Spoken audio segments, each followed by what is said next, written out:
Hello friends, I am Chinmay from Arise immigration consultant.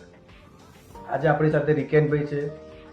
એમનું પણ successfully PR આપણે કર્યું છે અને આજે એમના એક્સપિરિયન્સીસ કેવા રહે છે એની આપણે ચર્ચા કરીશું.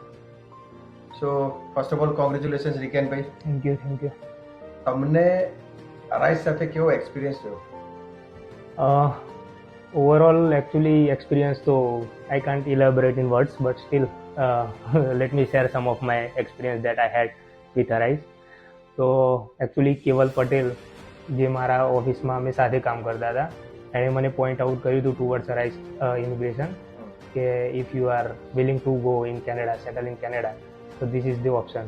તો પહેલાં મેં બહુ બધા એજન્ટ્સ પાસે ઇન્ક્વાયરી કરી હતી, પછી ફાઇનલી અરાઇઝમાં આવ્યો હું લગભગ 1-1.5 વર્ષ પછી, અને જે મારું result on the table which I got from Arise consultant.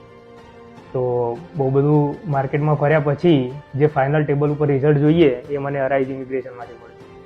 Thank you so much. Eyed like to say that કે મારું કામ છે, પણ મારું કામ એકચ્યુઅલી ટોટલી એની ઓથોરિટી મેં અરાઇઝ ઇમિગ્રેશનને આપી દીધી. તો એ લોકો લાઈક એ પોતે જ રિકેન પટેલ છે, એ પ્રમાણે એ લોકો ફોલોઅપ્સ લેતા હતા, એ વસ્તુ ચેક કરતા હતા.